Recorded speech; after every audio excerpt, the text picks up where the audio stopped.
Welcome back to another technical deep dive here in the debug zone.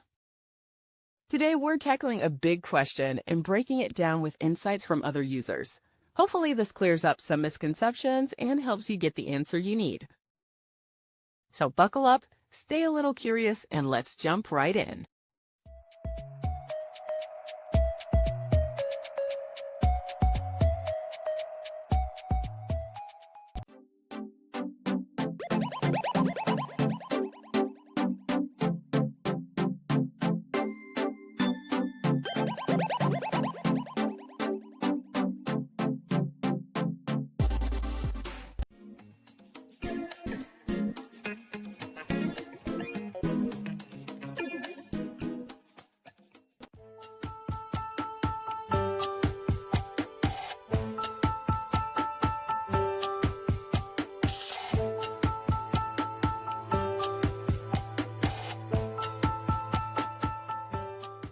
And that's a wrap.